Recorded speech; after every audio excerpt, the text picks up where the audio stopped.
Twinkle मैडा Dogra जन्म से इस समय हम प्रेस क्लब में मौजूद है, जहाँ पर सिख प्रोग्रेसिव फ्रंट द्वारा एक स्लोगन लगाया गया है, why should Sikh vote for BJP. जी हाँ, इस दफ़ा जो सिख हुआ है वो क्यों वोट करे, और उसके लिए एक जो इन्होंने कैलेंडर निकाला है जिसमें 11 सूत्री कुछ मांग्स इन्होंने रखी हैं, अपनी डिमांड्स रखी हैं, और उन डिमांड्स के लिए हमारे पास बलविंदर जी मौजूद है बात करने के। बलविंदर जी, क्या कारण आ गया जो आज आपको ये कैलेंडर लॉन्च? सर, पिछले 3-4 सालों से बहुत बार एलजी प्रशासन को अपनी रिप्रेजेंटेशन दे चुके हैं, और आरटीए की ट्रेल हमें यह भी आई कि कम से कम 20-22-25 रिप्रेजेंटेशन एलजी साहब की और हो गई। सारी यही थी, पोलिटिकल रिजर्वेशन, पंजाबी, कुंजवानी, बस यही मुद्दे यही थे हमारे, पीएससी मेंबर, यही मुद्दे थे हमारे।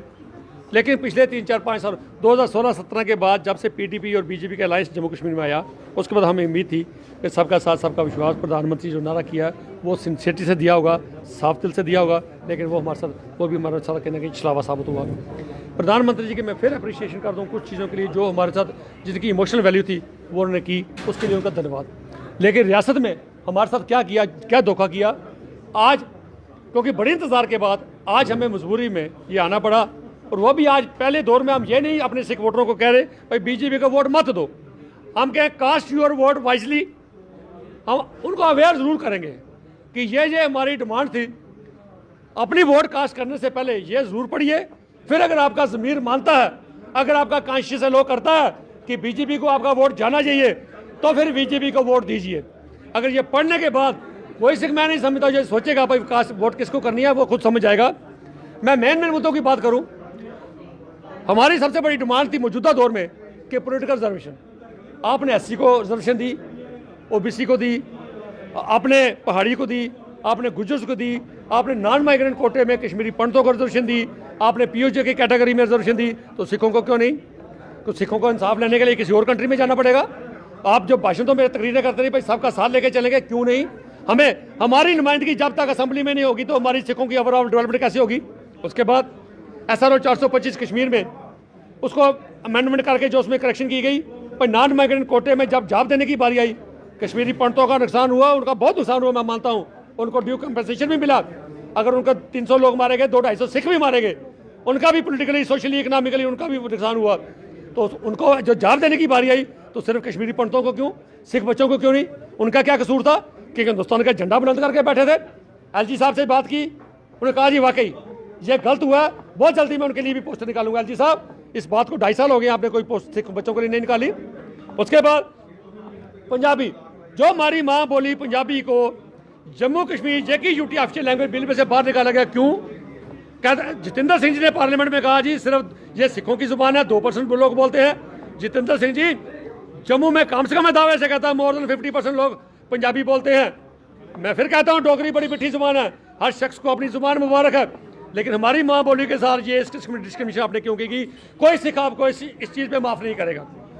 उसके बाद नेशनल माइनॉरिटी कमीशन एक्ट 370 खत्म हुए, कई साल हो गए, उसके बाद भी नेशनल माइनॉरिटी कमीशन आपने पूरा इंप्लीमेंट नहीं किया। हमने नुमाइंदगी आपको दी, रिप्रेजेंटेशन, लालपुरा साहब चेयरमैन माइनॉरिटी कमीशन ने भी आपको दिया, उसके बावजूद आपने उसको लागू नहीं किया ताकि हमारे सिख बच्चों में जो फायदे उसके मिलते थे वो मिले, लेकिन आपने ऐसा नहीं किया।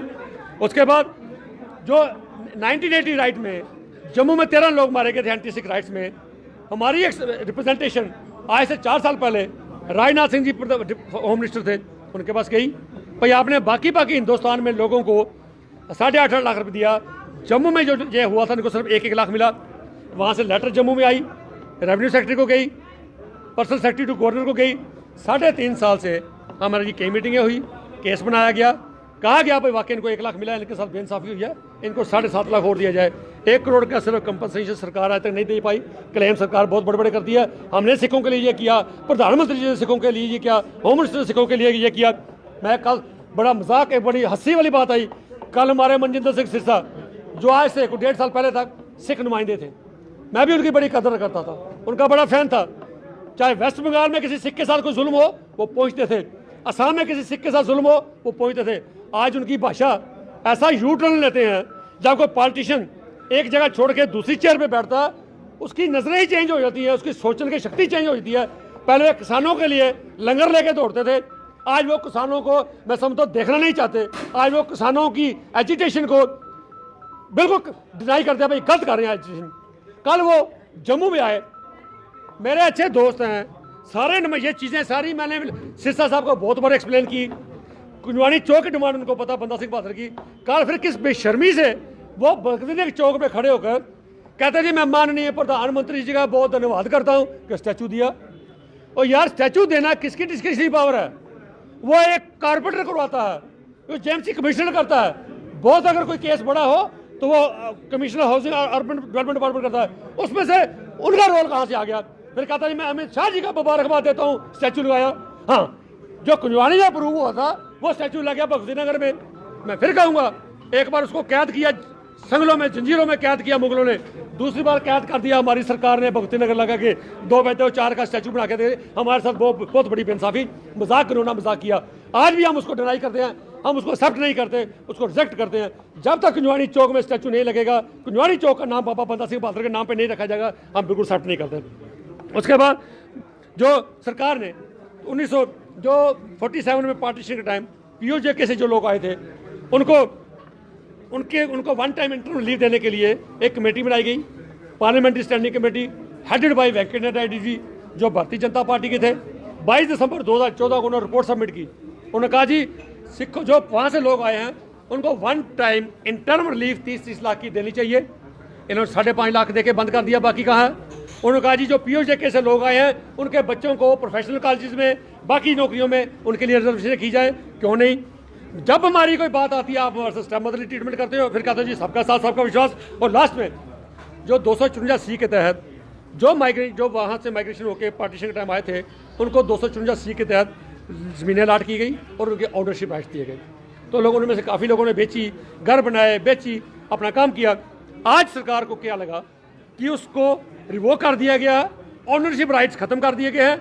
आज अगर सरकार कहती है कि ये ज़मीन सिर्फ कल्टीवेशन के लिए है, एक परिवार के 5 टुकड़े हो गए, आगे 5 कनाल हिस्से आई, वो कल्टीवेशन कहाँ से करेगा 5 कनाल की?